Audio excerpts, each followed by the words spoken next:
Et encore heureux que je l'ai fait. Traîner. Exhiber sans la moindre honte tes boulettes de viande sous le nez de mon mari. Non, j'ai rien exhibé, mais parfois, sans que je fasse rien, il se soulève. Eh, t'es folle ou quoi? Mais enfin, je n'ai pas de liaison avec Suzanne, c'est ridicule. Carlos, laisse tomber, vaut mieux tout avouer. Avouez quoi, mon Dieu? T'as pas voulu de mon argent quand ça allait mal pour toi et par ailleurs, j'ai toujours su que Carlos craquait pour moi. Alors, je lui ai dit que j'acceptais de coucher avec lui s'il te dépannait. Espèce de fils de pute. Doucement, doucement. Je ne l'ai pas touché. Alors ce soir-là, Gabi a emmené son mari dîner chez Suzanne. Quand Gabi est entrée, elle a fait exprès de mentionner le piano devant Carlos. Suzanne a immédiatement suivi le plan et a parlé du prix, leur rappelant de ne pas dire le prix à Mike parce qu'il préfère rester discret. Salut, je suis désolé pour le retard. C'est pas grave, chérie, je vais surveiller le dîner. On va surveiller le dîner. Et nous, il faut qu'on discute. Un piano à queue? Ah non, t'inquiète pas, on l'a pas acheté. Suzanne en a hérité de sa vieille tante. Waouh. Et sans rougir, dis donc.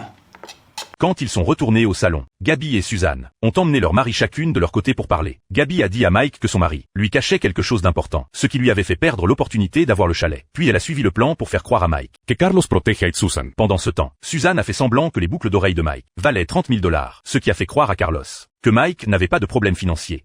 Carlos, on a un petit problème. Sans déconner. Quoi, tu le sais déjà? Gabi t'en a parlé? Non, c'est Suzanne qui me l'a dit. Avec deux pipelettes comme elle, rien d'étonnant. Encore heureux que ce soit faux. Je t'en prie, Mike. Tu arrêtes de mentir, là. On sait très bien que c'est vrai. Sérieux? Arrête de faire le mec étonné. C'était une connerie et j'aurais pas dû. J'ai eu tort de faire ce chèque. Tu as payé pour... Oh, c'est pas vrai. Tu as... Le dîner est prêt. Ça sent drôlement bon, Suzanne. Merci. Tu veux des boulettes, Carlos? J'en ai 2 grosses pour toi, regarde juste sous ton nez.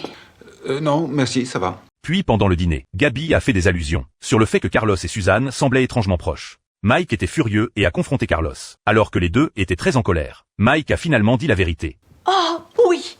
Je les ai achetés avec les 50 000 $ que t'as empruntés à Carlos. T'es au courant? Oui, Donc, toutes les deux, vous... on se foutait de vous. Oui. Alors dis-moi, Mike, tu te sens extrêmement trahi? Humilié? Tant mieux. Parce que j'ai fait ça uniquement pour que tu vois quel effet ça fait quand la personne qui, logiquement, est censée t'aimer le plus enchaîne les mensonges. Et moi, j'ai fait ça parce que je veux un chalet.